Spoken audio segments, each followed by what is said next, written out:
Iran has been seeking attention. There are political problems within Israel, which we have to understand. And if that be the case, Mr. Netanyahu has not won the war in Gaza. He has not been able to get the hostages back home. There are a lot of proxy wars happening around here. Iran has a massive role to it. What is your thought on that? But this does not mean we are ignoring the Palestinian cause. The success story of Prime Minister Modi. Iran claims that they're a nuclear power. What are your thoughts on that? Do we believe them? I think it's a big question. But if that happens, then there would be real danger to the smaller states, and we'll see the nuclear arms race in the region. If you understand people, you understand politics. I have always felt that the sanctions make nations strong. Today is an episode that could not be more timely, as the world stands at the brink of what many fear could be the beginning of a global escalation into conflict on a scale we haven't seen since the World War II. In today's conversation, we have the privilege of hosting Dr. Meena Singh, a foremost expert on West Asia and Central Asia, to help us unravel the complexities of the intensifying conflicts across the region, particularly the recent surge in tensions between Iran and Israel, as global powers like the US, Russia and China asserts their influence, and regional players like Saudi Arabia, Iran and Israel find themselves entangled in multi-layered confrontations. We are witnessing a dangerous alignment of events that could very well have consequences on a global scale. The stakes are higher than ever. With wars raging in Ukraine, Israel, Gaza and other regions, the risk of a wider global conflict is real. How will the geopolitical chessboard shift if this escalation continues? Could we be heading towards a World War III scenario? And where does India, with its growing strategic influence, fit into this increasingly unstable global picture?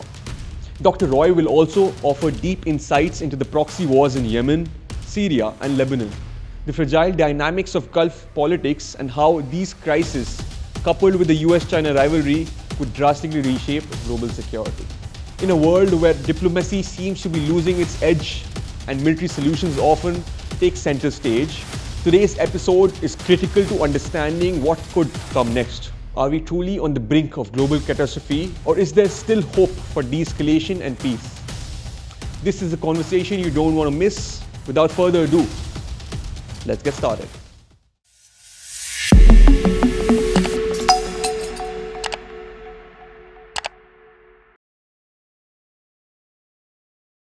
Before we dive into today's conversation, I just wanted to take a quick moment. We looked at our analytics and noticed that 93% of you who watch our videos regularly aren't subscribed yet.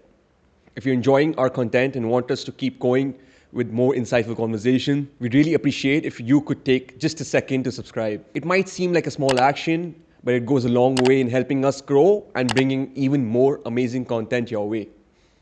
Thanks for your support. It means the world to us. Now let's get back to the video. Ma'am, you are well-read with a lot of different regions in geopolitics. Today's focus is going to be West Asia. But before that, I would like you to underline for us, me and the audience, what is West Asia and how does India perceive West Asia? Well, when we look at this part of the region, which we called West Asia, and it is commonly known as the Middle East, if we read literature. And this is because from the United States and from the West, if you look at this region, it is the Middle East for them. But as far as we are concerned, so it is basically the nomenclature. But when we are talking about West Asia, we need to understand from the Indian perspective. Let me give you an example as to how Ministry of External Affairs looks at this whole, whether we call it Middle East or West Asia. But West Asia is what is officially and we commonly use in India. For example, Iran is not part of West Asia and North Africa. Iran is part of Afghanistan and Pakistan, which is a pie division. And then we have the Gulf countries, Saudi Arabia, UAE, Oman, Qatar, Kuwait. These are the countries which are extremely important for us. So we have the Gulf division, uh, which is within the Ministry of External Affairs. Then we have West Asia and North Africa, right? So which is called WANA. But if you are looking from the United States perspective, then it is MENA, Middle East and North Africa. But in the larger context, we would say that when we are looking at West Asia, then we include Iran, Iraq.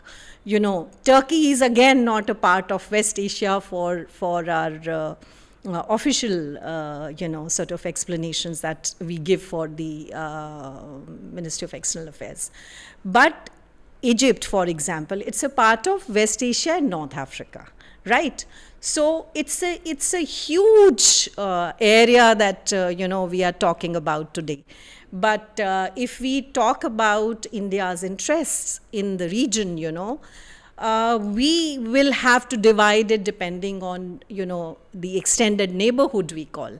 For example, Iran is part of an extended neighborhood, and so is the Gulf division, which is the extended neighborhood. But we cannot call Iraq or Turkey or Egypt as part of extended neighborhood from that point of view. So this is how I would explain West Asia to you. So if you were to tell me some key players from West Asia, key nations, which one would you say are? I think when we talk about West Asia, then I would say Saudi Arabia, Iran, Turkey, Egypt, Iraq. They are all very important players. We cannot talk about the region without referring to these countries. There is a historical connect with these countries. If you've heard about the Silk Route, the old Silk Route, Israel, which is much talked about today.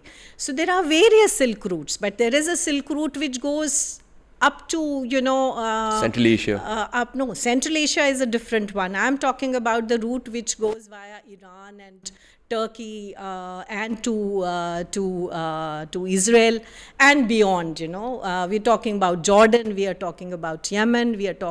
I'm talking about the route, Silk Route, which also crosses Iran, Iraq, and Israel. I see. That is also one connectivity that we're talking about when we go back to the history. So there is historical civilizational connect when we talk about Turkey, when we talk about Persia, when we talk about Egypt, when we talk about Israel, Jordan, Iraq. So I think, when that Asia part of it is something which is very, very important for us to understand. Nice. Ma'am, before we go deeper into West Asia, I would like to understand from you your interest levels in this region. Where did it grow and where does it come from? Well, you see, I will tell you, I was a student of political science. So political scientists have this option to choose the area studies, right? My initial interest was always in Africa, which was considered to be a very, very important continent, when I was growing up those days.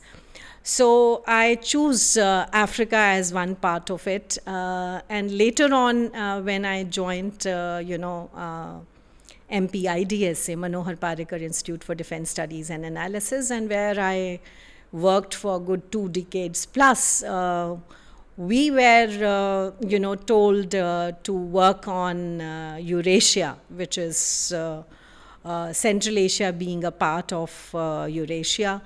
And the disintegration of Soviet Union had happened, and there was, this push given to the focus on 5 stans, which are the 5 Central Asian republics. That was what pushed me to closer to West Asia, I would say. I see. You cannot talk about Central Asia without talking about Iran, actually. And then, I worked on both the West Asia and Eurasia.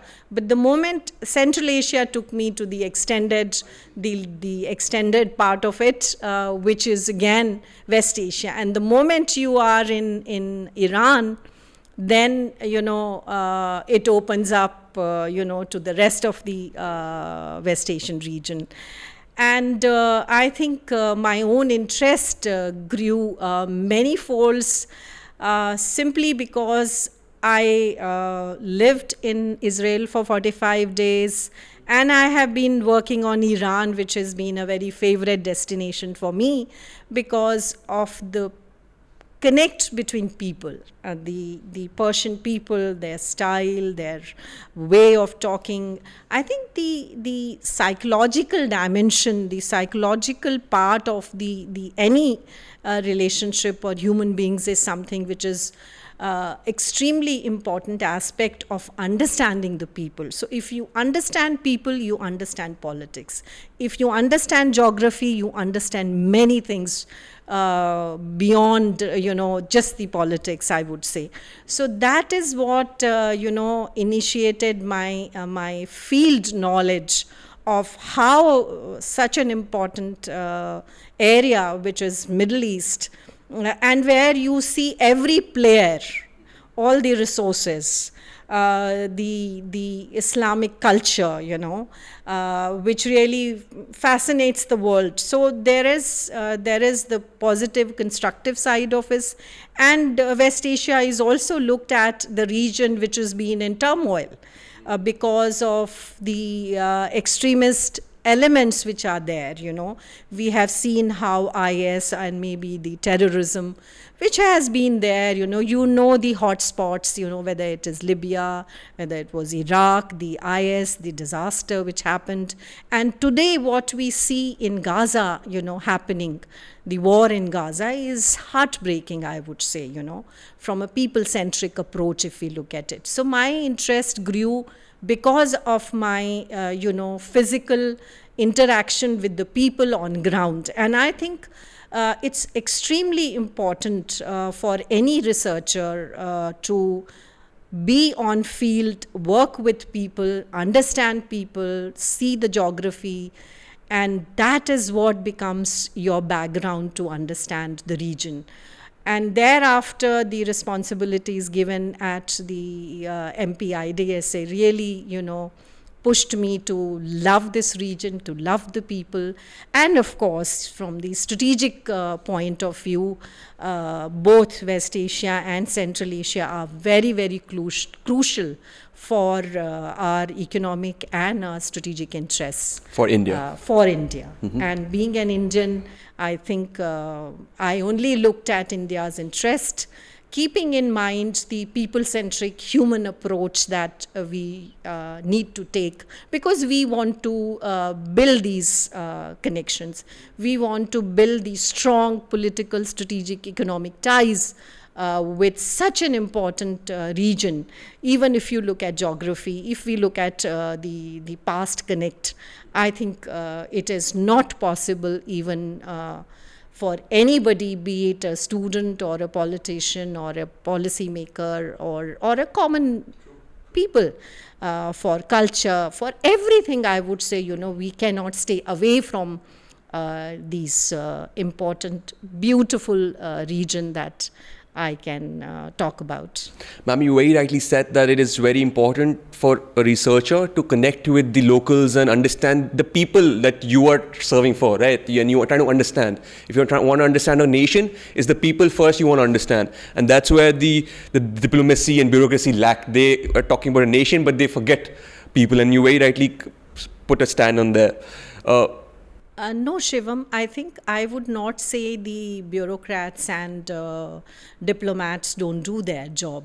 But I think they don't have that liberty and time. They have a bigger picture to address. They have more commitments. So I think the role which the students, the people in think tank, or researchers, I would say, those who can spare more time there. The diplomats, they work in one country, they have a different experience. We have a different experience because people open up with us. We don't have any official baggage to carry, So we are free to interact with anybody and everybody, which would be a limitation for a bureaucrat, I would say. Right. So I think they have their own role Fair. to play. We have our own role to play. That is how I would say. You also said that this region is always looming with conflicts, internal conflicts as well as external conflicts. There are a number of conflicts happening right now, but I see this situation more as a religious aspect. Do you agree to that, ma'am? No, I think when you are looking at the region, there are hotspots, I would not say, but I am not one person who only looks at the negative part of it. So there are, I would say, very serious challenges right now. The escalation of the conflict to maybe, when major players are involved, people are talking about the Third World War. Is it going to lead to that? So there are those kinds of fears. But I think we also need to see that there are some hopes as well. If we look at the Gulf region today, it is booming. There are positive developments there. But if we are talking about Yemen, if we are talking about Libya, if we are talking about the war in Gaza, then I think, it's a very, very serious challenge. The situation on ground is really bad. When we say region in turmoil, now these are the countries who I would say that they are almost suffering. They can be called as failed states when we talk about Yemen, when we talk about Libya. And if we go further, see how things are unfolding in Sudan, right? So it's a mixed baggage, I would. So religion is one part of it. When we talk about West Asia, what comes to your mind first is the religion, the Islam. Right. The division of Shia Sunni as well, for that matter. Now that is also, I have a little different take, I will tell you on that as well. But I think it's a mixed baggage. But right now, there are serious problems. If those problems are not addressed, then we are heading towards a greater conflict in the region. Right.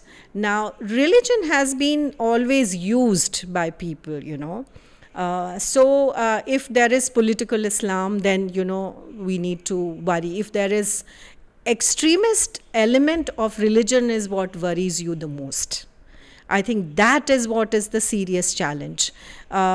This is where, India has been working very closely with the countries, countering the extremist ideology. How do you work together? How do you counter these extreme elements, which have created such chaos? So is it just religion? So there is a negative aspect of it. There is a positive aspect of it. We need to build, a consensus where the positive aspect of this particular, religion is projected rather than the negative aspect of it.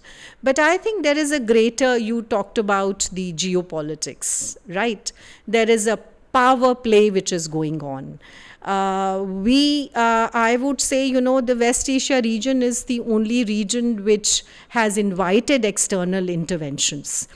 Today, the situation is very different. There are some trends that we should talk about. It is not anymore, it's not bipolar world today, We have different poles in different, regions. I see the new regionalism which is unfolding today. The regional players are becoming much more important. They are also conscious of their strategic flexibility and autonomy that is being talked about. They are also part and parcel of the entire game. What do we see today? I think we also see a very serious challenge because of the US-China competition. So there is a great power contestation and competition which is unfolding. And as you said, the Iran-Saudi, that Shia-Sunni, I think if you go back to history, yes, there have been religious wars and stuff like that. But did anybody talk about the Shia Sunni when, you had, Shah ruling Iran? It was very modern. There were very close cooperation between Iran and US and Israel. And so there wasn't that. But the fear of Iran for the smaller states, for the other Gulf partners, is been a challenge. But today, I think, having gone through so much of churning, the political transition, the Arab Spring that we have seen, in past, and also the conflict and the exploitation of the resources, the presence of the military, the boots on ground, for example, the presence of the US military there. Now, United States is probably, there are perceptions which are changing today. There is a perception that, the US has withdrawn, its attention has gone more towards the East Asia, and it is more about, containing China, containing Russia, containing Iran. So the great power contestation is something which is also creating a lot of challenges. Let's, keep aside the other aspect, which is also the impact of Russia-Ukraine war, and prior to that, the pandemic, the COVID-19. I think the world hasn't come out of the repercussions that we are still witnessing. The smaller states in Africa, the other smaller states are still, haven't recovered economically. They are still going through the food crisis, the food and fertilizer, energy and supply chains that we're talking about. So there is greater focus on their own economic development. The energy market is not the same. We see the new, energy game which is unfolding. There is a major transition happening because of the climate change issues. And also because the countries, those who are resource rich, they have understood that, they have to go green. Now, those are the new developments which are posing the new threats and challenges also. So I think the whole situation has changed. There is a paradigm shift, whether we are talking about security situation, whether we are talking about political situation, whether we are talking about economic situation. We also, I say the political strategic changes and the developments are key today. When we talk about the changes in the economic arena, we see the new economic order. We also see countries who are trying to trade in the local currencies. We also see and hear, de-dollarization. Will it happen, not happen? We don't know.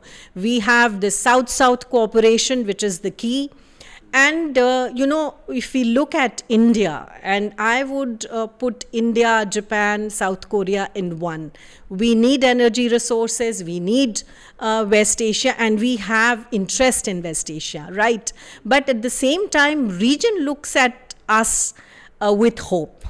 There is no geopolitics when, the countries like Japan, India, and Korea, South Korea is talked about.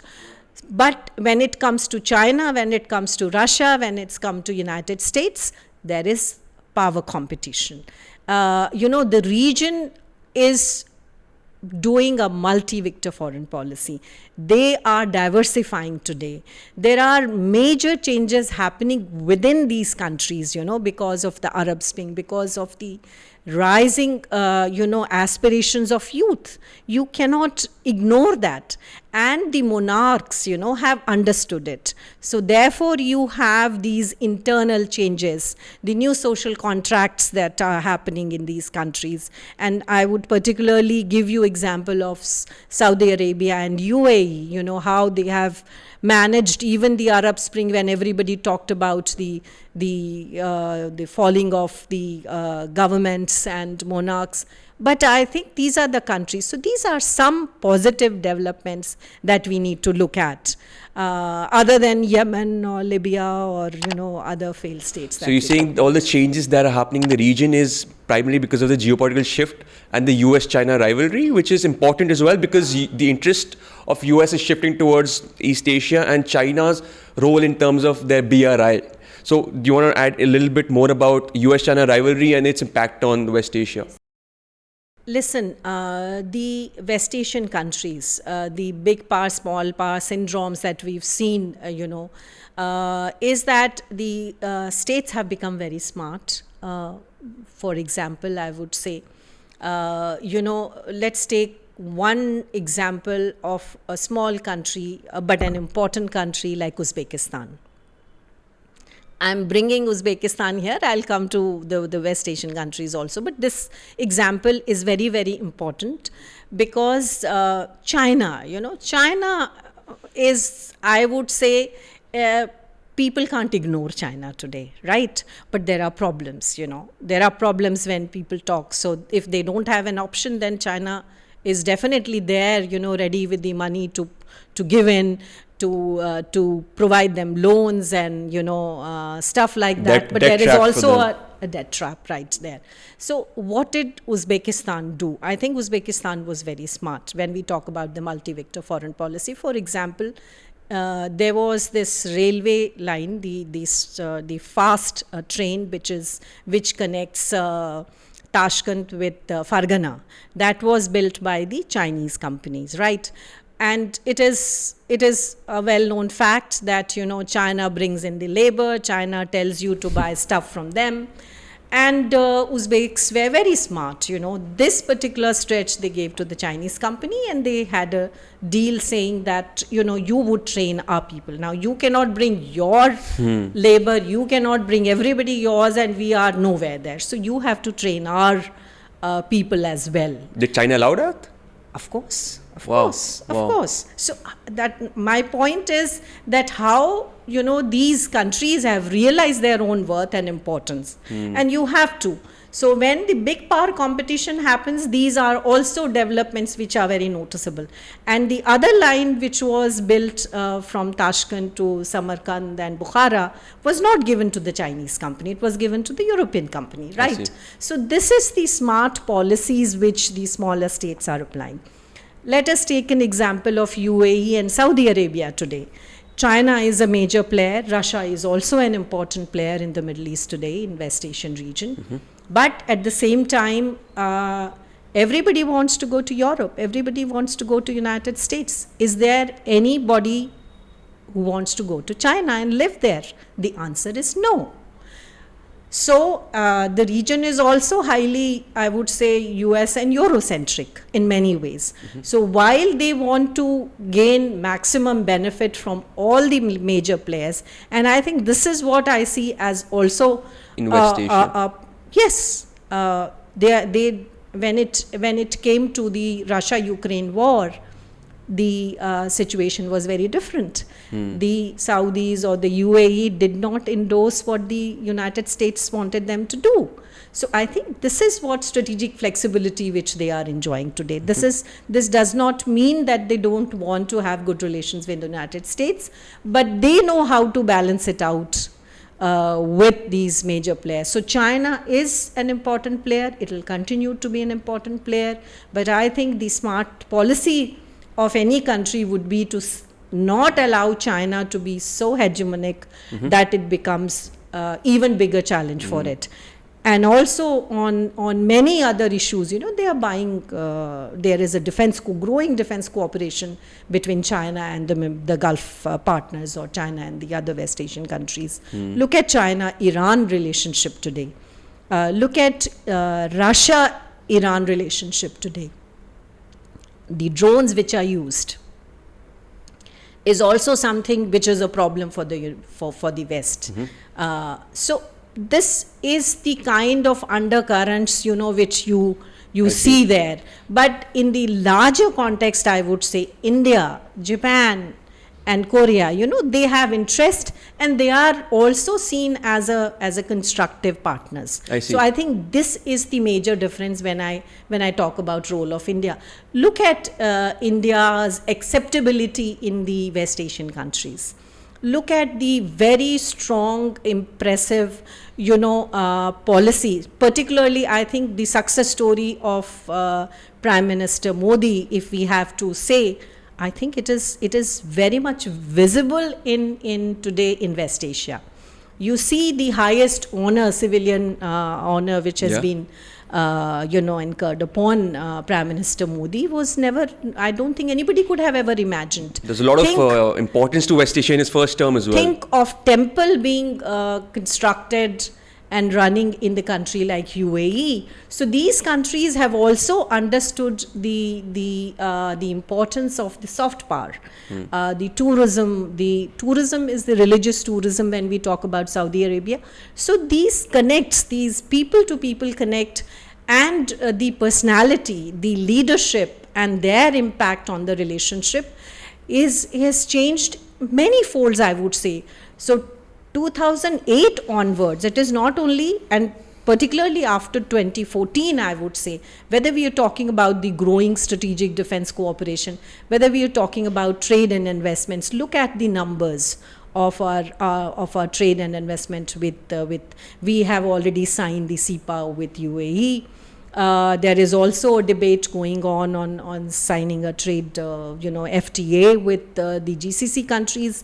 Another important event which just happened on 9th of September, where the foreign ministers of the GCC countries with India, the strategic dialogue which has happened for the first time. It talks about the long-term partnership, which is, from 24 to 28. Now, this is the kind of sea changes, the developments that we are noticing. It hasn't stopped there, but we are also, growing our ties with, say, Iraq, with Egypt, with Morocco, name a country. Israel, our stronger ties have been very much visible, but this does not mean we are ignoring the Palestinian cause. You see India's, so there is a de-hyphenation when we talk about Israel and Palestine.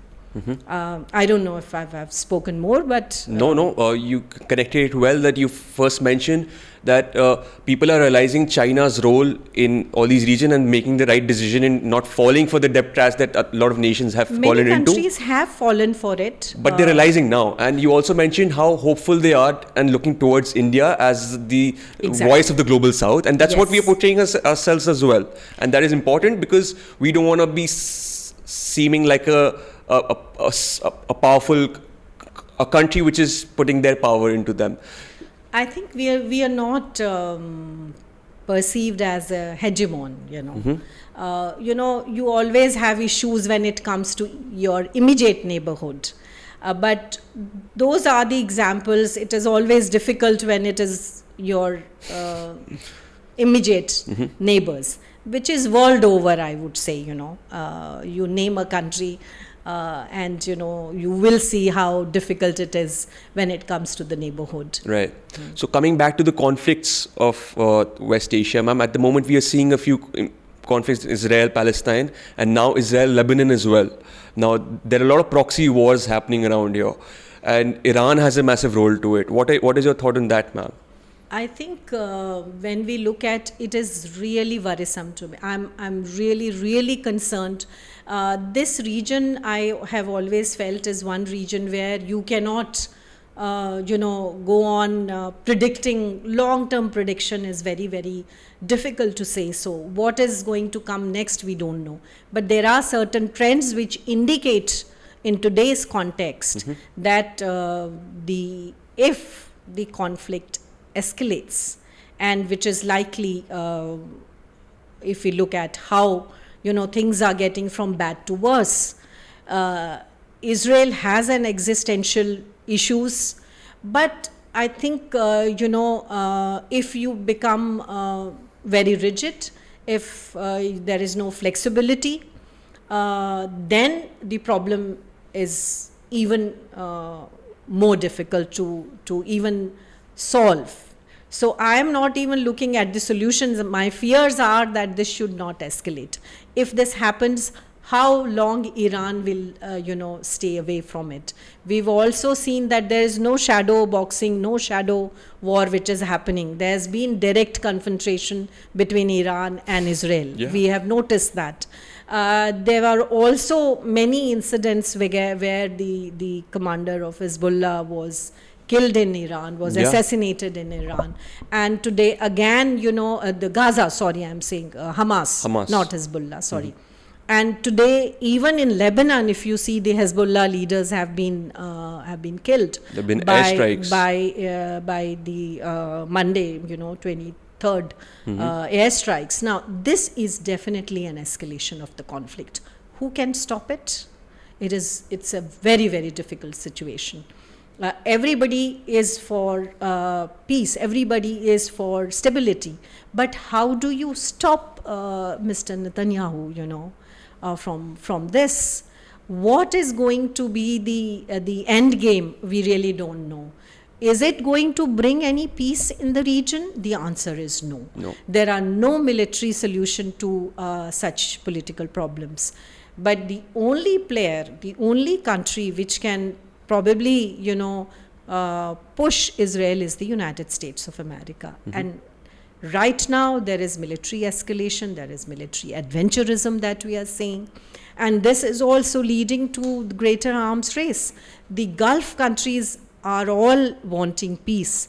But peace is not going to be an easy thing to achieve in present day context. So I think the first priority is to somehow, stop this war, this escalation. How do you de-escalate this conflict is the major issue. And yes, there are many, narratives that you see that India can be an important, player. Prime Minister Modi's image is such that it can, have some difference. I really don't know how much. Qatar, Egypt, US and other countries are already, UAE, they are all making efforts, to see to it that there is a de-escalation. But unfortunately, we don't see any de-escalation at this stage. So what is the strategic surprise that we are going to see tomorrow? I don't think it is predictable. Yeah. But it is a hope that the major players, and particularly the United States, would try and push the Israel to de-escalate this, and in the serious way, I would say, because there are no winners in wars. True. I don't think there are winners in such long wars. If it's a small war, you can say yes. But in such long wars, whether it is Russia-Ukraine or Israel-Palestine conflict or the Gaza war, I don't think there is anybody who I would say would be the winner. There is loss. Now, who actually gets this, de-escalation is the million-dollar question. But it is the hope that at least it is managed, and let us try and save civilians at least. That is something which needs to be done. I would like to spend a little more time on Israel because that is the center of the stage at the moment in terms of the conflict. While there are a lot of narratives, a narrative that is that Iran throws proxies at Israel, and there's another narrative that speaks about how Prime Minister Netanyahu is a weak leader in the state of Israel, and he's trying to save himself by involving the country in a war. Is that true? Well, I think there are always multiple narratives when we talk about wars, but what is the reality on ground? There are political problems within Israel, which we have to understand. And if that be the case, Mr. Netanyahu has not won the war in Gaza today.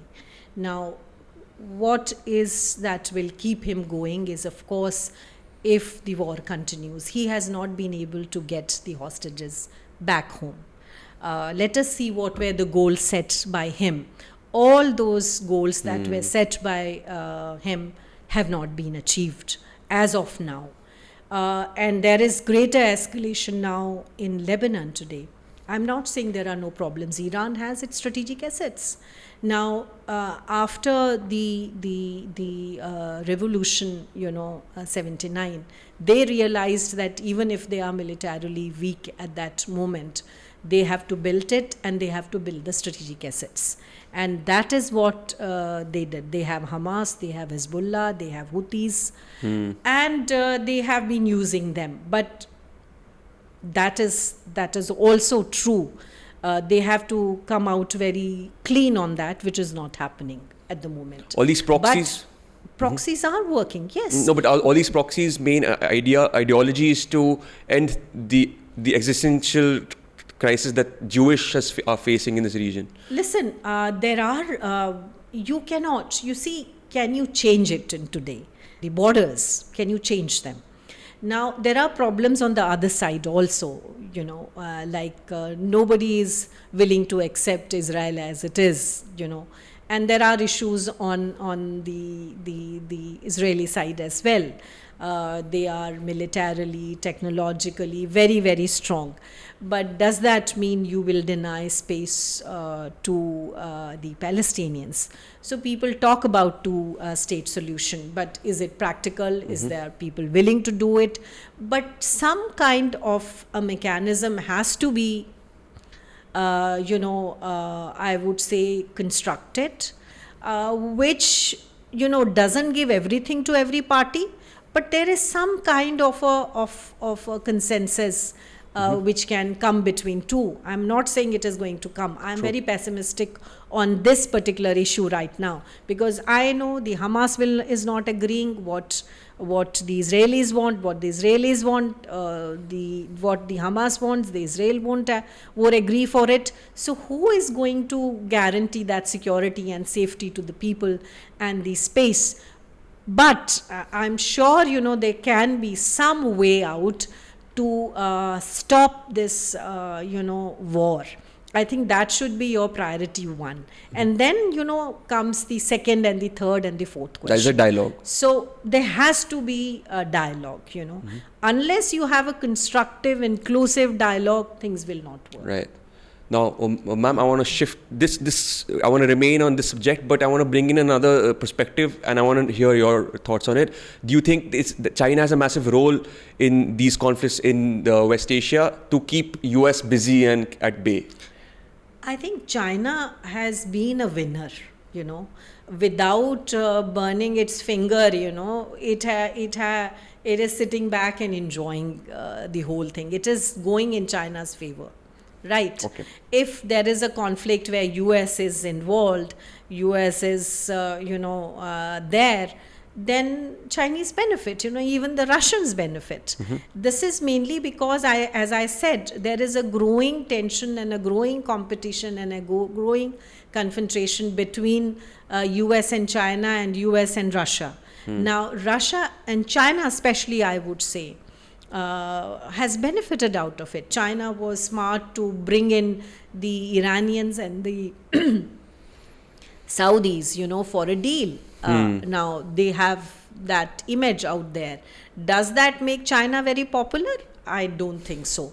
I do feel that these countries are very smart. They use China where it is convenient for them. They use China to get more gains from the United States of America, and they will do the same, they will adopt the same strategy. There is a diversification. If you see BRICS, if you see SCO, the West Asian countries are becoming part of it. So I would say, there are minilateral approach, sub-regional approach, it's a kind of a mix. I see it as a spider's web, where everybody is entangled with everybody, but there is nobody who can, untangle those knots. Okay. So it's a very, very complex situation. You see Saudi as a major ally of United States of America. You see UAE as a major ally of United States of America, but at the same time, they are having good relations with China. So China is playing its game. Right. China is playing its so-called greater developmental game, projecting itself as a constructive country, which is making roads, which is making ports, which is, investing majorly. It has its role in UAE or Saudi Arabia or other parts of, whether it is Africa, Latin America, South Asia, Central Asia, everywhere, China is. Europe has understood the game of China. Okay. But China, I would say, is the compulsion today. It is not a choice. True. We must talk about China all the time. But you cannot ignore China. That is what it is. True. Now, how do you manage it in the best possible way so that there are no negative fallout of it? Depends on the countries, how they do it. And I think the smaller states are very smart to know how they can get benefits from everywhere. From one conflict to another, ma'am, we just spoke about Israel versus the proxies. Now, there's another conflict happening in the world right now, Russia versus Ukraine. And what do you think, how is that impacting West Asia? Russia's interest in West Asia has reduced over the time because of the war, or is it still? No, Russia's interest in the West Asia has really increased. You look at Russia's role in Syria. How? See, one has to understand that the United States has been trying to isolate both Iran and Russia, right? What happened? Are there any major achievements when we are talking about the US policy, in West Asia? With sanctions? With the sanctions. I have always felt that the sanctions make nations strong. Now, there is a reason, because you cannot implement it completely and fully. And the country which is deprived of certain advantages, it will have an impact. I am not saying, yes, there are problems and serious challenges with the Iran is facing today. But has Iran collapsed? No, Iran is also becoming stronger in many ways. There are countries like China and Russia who've come to the rescue. So the sanctions will never deliver a desired results. That is one issue. Now, does isolating Iran benefit the international community and the regional? I think isolation doesn't help the way it was expected, right? Iran is also very weak internally right now. There are serious economic problems which we see, but at the same time, they are able to sell their oil to China, and China is buying oil from Iran. So China gives a damn to what United States tells it, right? So there are saviors for these countries. So this is something which will go on. So you have this trilateral, I wouldn't call it alliance, but the convenient. A new axis, basically. It's an axis, you can call it, because it benefits each actor of that axis. Would you say North Korea part of this axis? North Korea is very much part of it. Why not? North Korea is sitting and only looking after its own interest. There are serious issues which have been talked about in the West about Iran, North Korea cooperation, North Korea Pakistan cooperation. So everybody is looking at these issues and problems. They are very complex.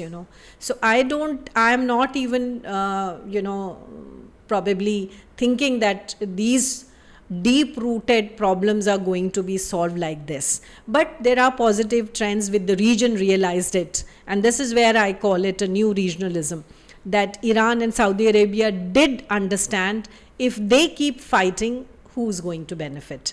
Does that mean that that problem between Saudi Arabia and Iran has been solved? The answer is no. There are undercurrents, right? But at the same time, there is also this understanding that we need not fight with each other. We are not going to achieve anything out of it. The long war in Yemen, as far as Saudis and UAE is concerned, they did not benefit anything. And look at what has happened in Yemen. It's completely failed state today. But they can do a lot of damage. And they have been used as a strategic asset by the Iranians. Now, why is it happening? If the Iran-US relations really improve, the entire regional dynamics will also change, right? So, is it something which we are going to see? I don't know. I really don't know. So, ma'am, while there are so many narratives all around, how does one decide which one to believe? It's an off topic right now. I brought this because how does one choose what narrative to believe? You have to be smart enough to understand, and that is where I said your field knowledge of people and the country will tell you what is the right narrative. Beautiful. So it is not about what is written you believe or not believe. It is about, for a nation, it is its national interest. And for an individual, it is your understanding and your capability of analyzing the right thing is what should matter. So you can lay out the trends in the region, but particularly I'm saying West Asia. And also in case of Central Asia, when the Soviet Union disintegrated and these stans were created, there was the narrative in the West was that these countries will collapse, but nothing of that sort happened. Okay. Not a single country collapsed. And this whole debate about democracy will bring in, peace and stability, that did not happen in a country like Kyrgyzstan. Right. There is a democracy in Kyrgyzstan, right? That's the only country where the democracy was practiced, through after the revolution. But did it bring economic development? Did it bring, the desired results? The answer is no. So the democracy cannot be imposed. It's a very internal mechanism, which will evolve based on their own historical experience and understanding and how they perceive democracy. For example, in Uzbekistan, there is a mohalla system, right? They have their own democracy. We have our own panchayats, we have at the local level, we know how we practice our democracy. So every country has its own way of democracy. So you cannot impose democracy on countries which have a deep-rooted civilizational, contention in them. You cannot teach Iran, the Persians, they are very proud people, they are very resilient people. You cannot impose things on them. But on a smaller states, you can impose things. Like Yemen, Ethiopia, even there it is very, very difficult. But yes, the weaker states without any root is something where people exploit them for their own. Got it.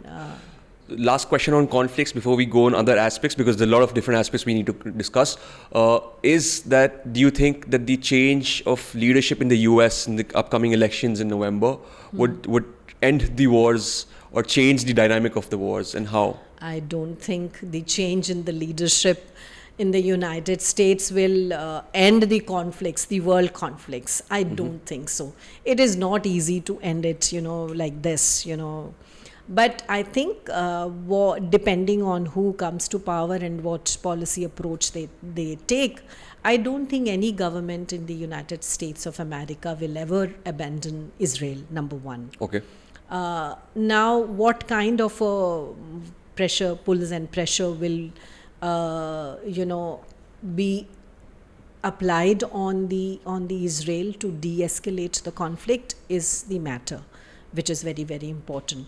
Can the regional countries bring that pressure on Israel? So far, the answer is no. I don't think so long as they have the support of US and the EU. I am not saying that I'm not supporting the people of Israel. Any kind of act of terrorism is highly condemnable, and it was condemned by us.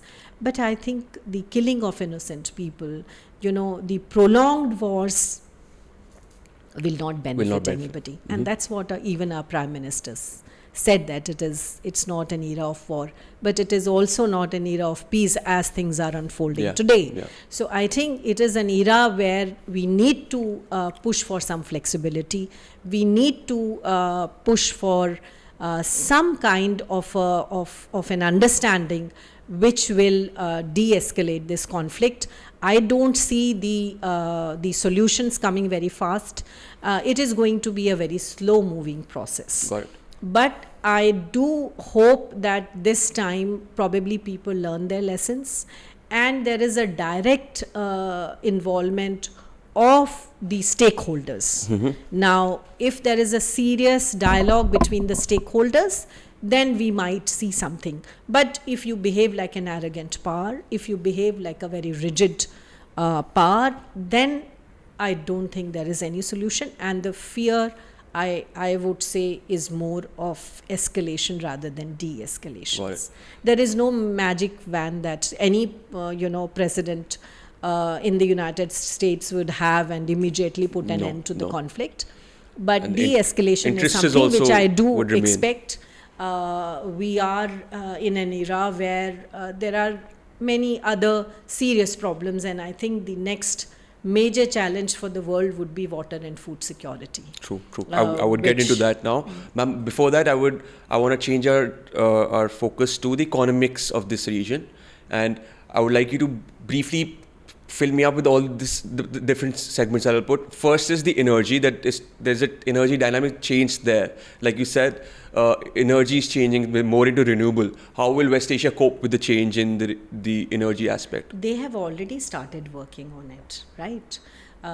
They are very smart, business-oriented people, I would say. You take an example of UAE, take an example of Saudi Arabia, take an example of other West Asian countries also. I'm not saying everything, but the major, consumers would be India and China. Okay. Right? In foreseeable future, we are the major consumer for oil and energy. For oil and energy.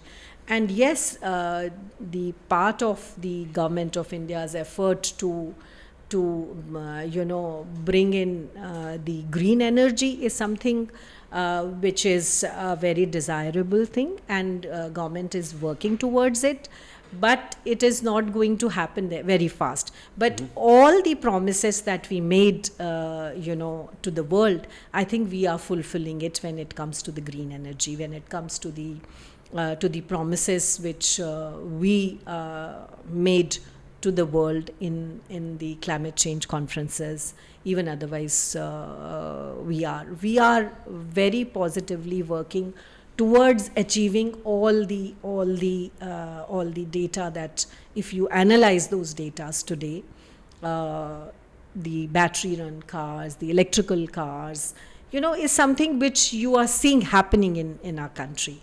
So I think this is the major shift in it. There is also diversification happening, whether they are consumers or they are the suppliers. So the demand periphery, of course, is Asia. And, when it comes to the resource periphery, it is Russia, it is Qatar, it is Saudi, it is some of the African countries. And India is working on becoming self-sufficient, self-reliant, whether we're talking about energy, whether we're talking about other areas. So I think this is something which the West Asian countries will continue to be very, very important for their energy resources. But yes, they have already taken those developments into account, and there is a diversification in their energy transition which is happening. So it is something which does not tell us that the oil is going to go out of the market. No. That will not happen. But they've already thought about it, is what you were trying to say. But there are serious efforts which are happening. Even if that process, takes little time, it will happen gradually. I'm not saying it is going to be a fast track development. We would still need oil, we would still need natural gas, and we will still continue to export it from this. And that is why the stability of the West Asian region is so crucial for us. The next question on economics is that the aspect of BRICS and how some West Asian countries are in talks to be a part of BRICS, such as Saudi Arabia, Iran, if I'm not wrong.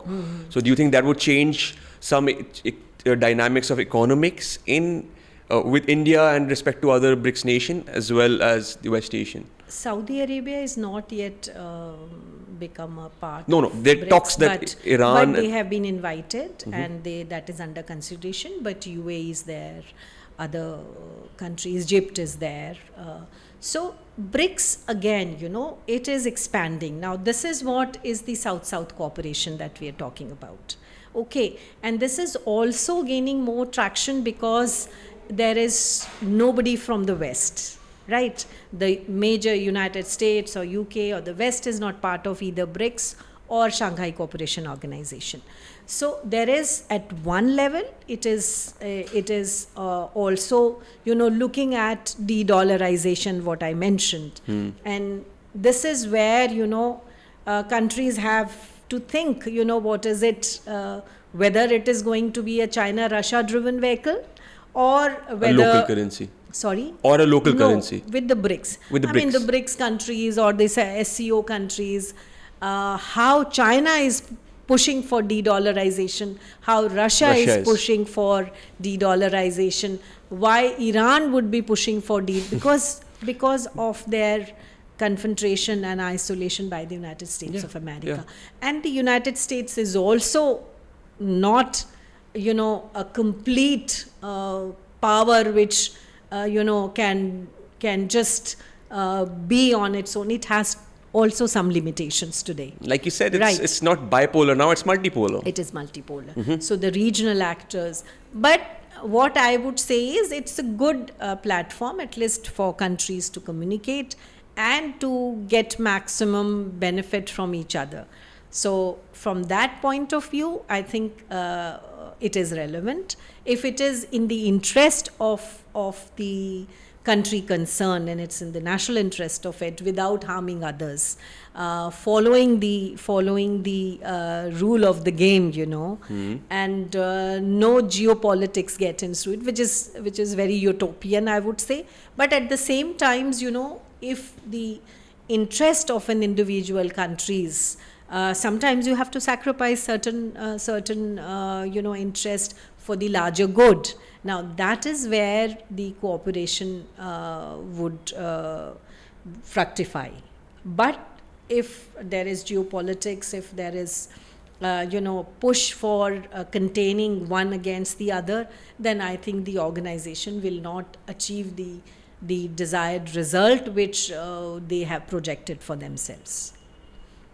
Now, something which is connected to economics, which is the changing technology and technology transfer and defense modernization as well. How do you think West Asia is coping with the advancement in technology and as well as security in the region? Well, let me accept the fact that I'm not a technology person, but as a lay person who's been looking at these developments, I think somebody who is technically qualified will be able to tell you more on the technical aspects of it. But as a lay person, I would say every country, there is a big race on today for acquiring the latest technologies. Are those countries going to achieve that goal of theirs is a big question. Now, the countries like United States or Europe, I mean, would they give you the grade 1 technology to you? The answer is probably no. Now, there is also the blame gaming of stealing of technology by the United States when it comes to China. We also know about the reverse engineering which the Chinese did with the Russians. So I think there's a huge game. And China also has been doing the same with their cooperation with the Israelis. Technology is the thing today, right? Now, what level of technology is going to be exchanged between, what kind of investments are going to be put in the research and development? I think the UAE, the Saudi Arabia, they are rich countries. They have the money to buy the latest weapons and the equipments from United States or West. But at the same time, they are also trying to engage with the countries who can give them some kind of, joint manufacturing is something. If somebody is offering technology, they will grab it. Now, as far as India, West Asia, cooperation is concerned, there is a long-term, cooperation which we see in the strategic field.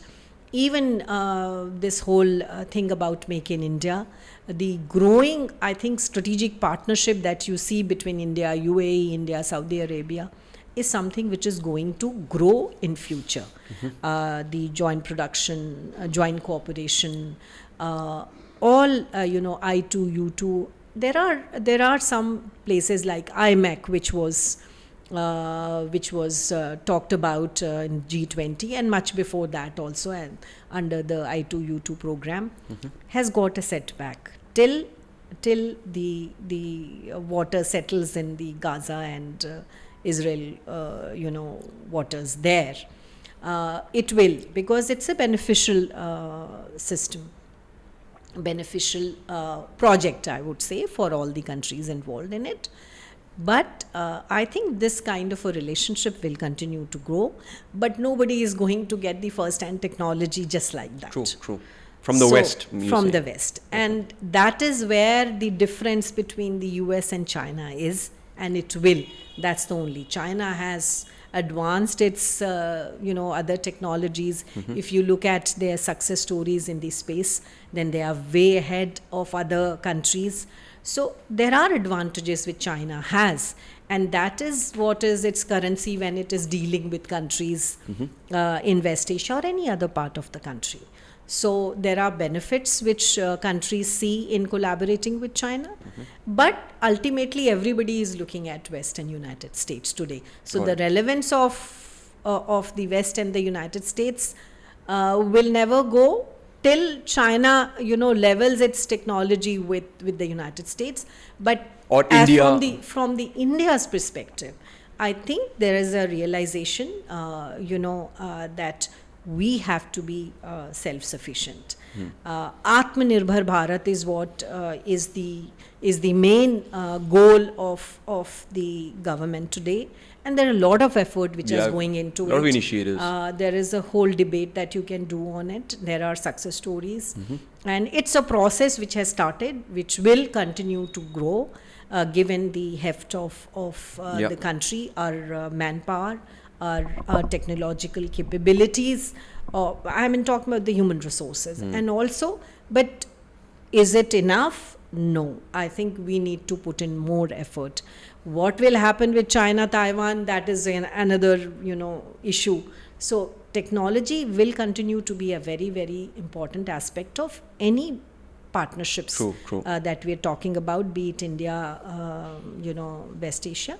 But we have our stakes. I think one issue which we didn't touch upon was the diaspora in West Asia and why it is so critical and crucial for us. So India would very much want the security and safety of those 9 million plus. They are both the remittances which they bring back, and also the changed perspective of the West Asian partners who want to build closer ties with India, because India has so much to offer in every aspect of its, be it culture, be it digitization, be it banking, be it many, look at the popularity of India. I'm not saying there are no challenges, but there is much more to work together with the hope that these countries look towards us. But I think it is also time for us to take some bold decisions. We often say in research that you have to put your head on block and take a decision. You might just fail, so be it.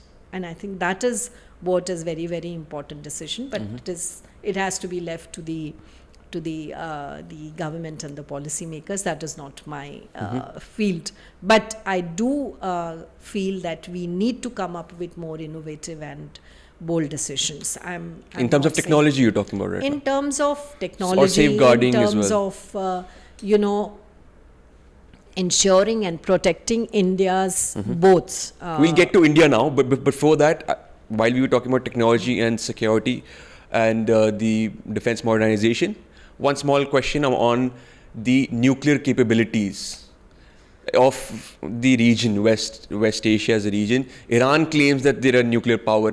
What are your thoughts on that? Very brief answer. Iran has never claimed that it's a nuclear power because they are the signatories of NPT, and Iran benefits a lot being there. Yes, the United States, former President Trump did not actually, honor the nuclear deal which was signed. So 2018-19 onwards, there's been more pressure on Iran. See, Iran's argument has been that we don't want nuclear weapons. We are for the civil nuclear energy, right? But that margin is very thin, when you can convert the civil nuclear energy into the weaponized one. True. Right. Now, can international community really push Iran to have a nuclear weapon? We don't know. But the Iranians claim that they don't have nuclear weapon. Do we believe them? I think it's a big question. Especially when you're so close to China, like the likes of China and Russia. So, will the Russians and the Chinese help them? Nuclear power plant, yes. So, I'm saying the civil nuclear energy is which is their right, and they would continue to do it. But when would they be pushed, or they can? There are many narratives, as we know. What is the fact? We don't know. But can Iran become a nuclear weapon power? You never know. Yes, depending on the situation and how it is, True. happen. But if that happens, then there would be a real danger to the smaller states, and we'll see the nuclear arms race in the region. The other countries will not stop it.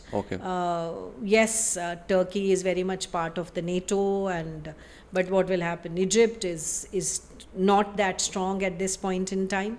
But I think we will see the greater nuclear arms race then. Already, we have such serious problems in the region, and I only wish that this does not happen. But Iran, it depends, how Iran behaves, or how Iran has been seeking attention. Iran has been seeking recognition of itself. But there are some issues, certain clarifications which need to be given by Iran as well. From India's perspective, I would say India has been, trying to work very closely with Iran. But there have been, certain issues. For example, very recent one where the supreme leaders comment, on India, and it's was, not taken very sort of. I would say there were problems. So there was rebuttal from the Ministry of External Affairs. And I think the sensitivities of the countries in the relationship, in the bilateral relationships, have to be maintained. If a supreme leader is bringing in the Jammu and Kashmir issue, always in almost all the lectures that I've seen. But why is it that there is no reference to the Chinese Xinjiang Muslims? That raises the question, right? So is it purely religion, or is it, politics as well? So those are the issues which have to be, taken into account. That will bring the relationship, it will bring certain problems and challenges in the relationship. So we need to respect the sovereignty, we need to respect the sensitivities of the internal matters. We don't comment on the internal matters of Iran, so even Iran should not do that on the internal matters of India. I think that is probably unacceptable. Now, the most important part of the conversation is India's role. You've been putting things about India in between, but now our focus would be India's role in the region. Right. India is an emerging power right now, and a very and has a lot of soft power also with West Asia. What are your thoughts on India's leadership role in the region? Because we are a part of a lot of different groups, such as the I2U2 you mentioned, and also Quad. So our role, can you talk about a little bit more about India's role in the region? I think as far as India's role is concerned, its image has changed when we are talking about these countries. There is a greater desire on part of the countries, the Gulf countries or the West Asian and even the Vana region. And there have been serious efforts made by India, by New Delhi, to reach out to these people. Whether we talk about our Gulf partners, the economic and trade relations, they have skyrocketed. Whether we're talking about investments, they have skyrocketed. Whether we are talking about the image of and the changed perception of the Gulf partners, or even otherwise, so it is no more a one-way traffic, it is a two-way traffic. Where India is given a due respect, where India is seen as a serious, reliable partner, where they can do But I think the challenge for India would be to maintain and sustain these relationships. The challenge for India would be to negate the negative impact of the kind of a trilateral cooperation like, Pakistan, Iran, China, Russia, because again I am saying that it is the West's, the United States' role in India in West Asia and how it will impact. For example, on the India-Iran relations, it did have an impact on our relationship with because but of the despite US. that, Because of the US. because of the US sanctions. Now, you cannot push private sector which is looking at its own benefits and gains. Government of India is doing enough. You see, the success story of Chabahar is there. Chabahar Port, the signing of a long-term, agreement. If you see the visits to Iran by our leadership is also appreciable and appreciated. Barring that one sensitive issue of it, which has to be ensured by both the countries, by the Iranians. We've never commented on the internal matters of Iran. So we would expect that. But growing China-Iran relationship is also a one challenge. Yeah. But there is a greater desire at the political level to cooperate with Iran. When we're talking of the Gulf state partners, I mean, there is a focus. We've signed CEPA with this. As I said, we've also, the 9th September, strategic dialogue, first strategic dialogue with the GCC countries is something. So we have lot to work with them. There is positive development on strategic and defense cooperation. If you look at a growing defense cooperation, whether we are looking at Oman, whether we are looking at Qatar, whether we are looking at UAE and Saudi Arabia particularly. But I think we need to enhance, when we are talking about defense and security cooperation, a strategic dialogue with Kuwait, with I would say Qatar, and we need to take it to and Bahrain, I would say. So that is where the scope of improving and enhancing our cooperation is there. We have a very strong strategic partnership with UAE in Saudi Arabia, right? When we talk about Iraq, we have, we've gone ahead with improving our ties with Iraq. When we're talking about Egypt, there have been a lot of, exchange of the officials between Egypt and India. Whether we're talking about Jordan, let us say. There is. Let's look at Algeria and Morocco also. So I think there is a serious drive. And one more thing I think we should not, you spoke about the soft power of India. See, regardless of our ups and downs with Turkey, when the disaster happened, the earthquake at that time, India was the first country to help to Turkey. That's been acknowledged, right? We were also, we were a country which helped Pakistan despite our problems. So India's that image of, helping the on the humanitarian aspect of our bilateral relations. Even during COVID, we were quite... And during COVID also, with the supply of vaccines and things, is something which are the strength of India. So this is the developmental strategic partnership, which is the currency of India. Not to rule out the other challenges that we will be confronted with. True. We don't want to get involved in the wars, right? We don't want to do it. That's been the traditional policy of India, and we don't interfere in the internal matters of the country. How long can we continue to do it? If we have to protect our interest, if we are the regional and the global player in many arenas today. So if you are looking at it, can you just stand on the fence and not get involved?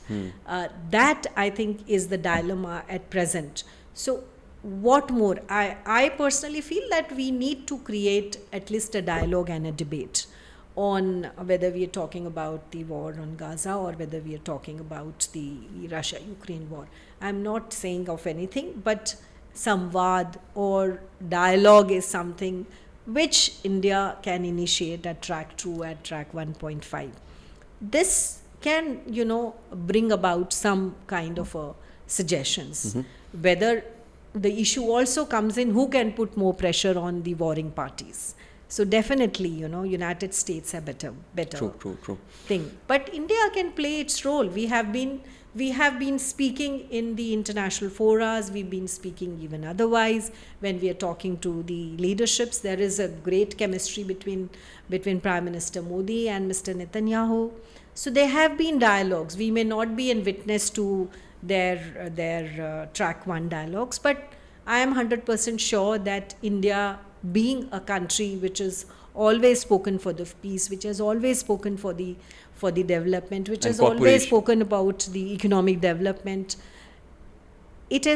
sometimes it might require to take one extra step to get a little more involved. Is it feasible, viable, deliverable? I think is for the policymakers to take a call.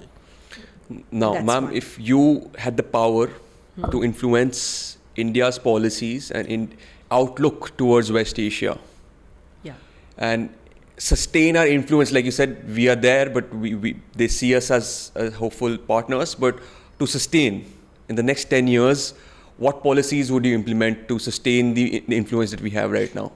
Well, that's a very, very difficult question to answer. But first of all, I'm not sitting on that chair of power. I'm giving you that. You are sitting in that power. Now, if you have the power to do that. I will tell you, there are two things which are very important from my point of view. One is that when we make promises, we have to ensure the delivery of those promises. That is number one. Number two, there has to be certain mechanism to monitor the developments. We sign MOU, but the implementation part is something which needs to be tracked, implemented, and reported upon. Now, there are many challenges, I'm not saying, but sustaining that momentum of cooperation is where I would put in my maximum energy. I would also be little bold sometimes. If I am given, I would like to influence, but not dictating terms to the individual, because the national interest for a country is very, very important. We do understand, the complications of those conflicts. Without knowing, you should not just go jump and burn your fingers. But as a constructive partners, you can lay out certain options and provide your viewpoints to them, which maybe it is done. Since I'm not part of the track 1, I cannot say it with certainty. But I think we need to have a follow-up mechanism for sustaining those momentums. Okay. Certain decisions are taken, for example, and we also are a democracy. Now, to implement those decisions, sometimes there is a delay. Now, when it's the expectations and the delivery, I think these two things are very important. The expectations of the country A from India is so high that your delivery is very, very important aspect of it. Now, we are a democracy. In certain states, we may not have the same government which is in center. Now, if you want to implement certain decision which is taken in that particular state, then we will have the limitations. Now, how do you manage those things is something which has to be the homework needs to be done, and the implementation part is I always say is the most important. The second is a soft power. That is a force multiplier. It is not that it is going to deliver what you want from the others. They have to be equally interested. There are commercial deals. There are gains. Now, if there are willing partners, then you have to ensure that those economic gains will be discussed, debated, talked about, and early implementation is. So you need to provide that atmosphere and environment to the foreign countries. And second is the involvement of the private sector. Without, as I said, those are commercial deals that we are talking about, the joint manufacturing. So the private sector comes in the play. And the private sector will only play the game if they see benefits in it. Right. Now, to facilitate that is what the government can do. If you are a bureaucrat, if you are a politician, so you need to create that atmosphere for the private companies, which is also happening. The best example is that UAE and India, when we talk about West Asia, we are also seeing some problems are there at that end, but there are some problems at this end also. So we need to bring about the problem areas and how to address those problem areas. This will help us. We need strong partners with the common consensus. For example, IMEC, which was announced during the G20. Unfortunately, Israel, which is also part of the IMEC, is going through this crisis. Now, till this crisis sees some end, there won't be a greater push to that project. So there is effort, but as I say, those strategic surprises come in when you're doing such big infrastructure projects. But we are not like China. We will have to work with the reliable, willing partners like Japan, like US, Europe, many European countries. We don't have an issue with them. When we are looking at the international north-south transport corridor and this part of the connectivity, the connectivity helps everybody. True. Every country which is part of that connectivity project will ultimately gain. But if there are conflicts, if there are wars, we cannot achieve those targets. So first and foremost, I think, is the suggestion part of it. I am not one who wants to jump into internal affairs of the second country. But if I was sitting on the power position, I think I would probably say we need to sometimes, go one step work ahead. an extra mile without, getting into somebody else's conflict. True. Very well said, ma'am. Wow, what a conversation on West Asia we've had. Before we end up today's conversation, I've got two personal question to ask you. Yeah, please. One is that as a researcher, what is one piece of advice you would give to your younger self, ma'am? To the researchers, the younger researchers. To your younger self, like your 18-year-old self, what would you tell them? Well, I would tell them two things. First is I would tell them to be very honest and committed to their result. I would tell them to not leave any opportunity to do a field visit. Without field visit, you can read 20 books, but your one field visit will clarify a lot of your doubts. I would tell them to do, interdisciplinary studies. In today's era, if you are a student of political science, you will have to understand basic maths also. You have to understand economics also. And you have to understand the business risks also. Because end of the day, and the science and technology, I will keep it separate, but the basic understanding is very, very important. So we need to have a team work which will help us, and team research is something which will deliver better results for the students. And never think that your learning process has stopped. There is no end to learning, and that would be my advice. And I would say choose a region which attracts your attention.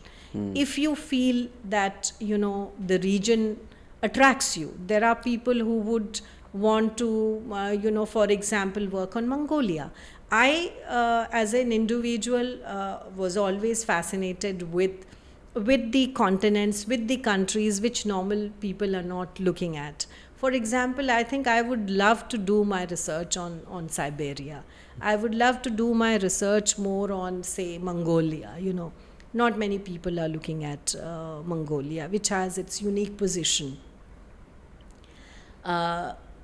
So, I mean, choose a subject which you feel fascinated with.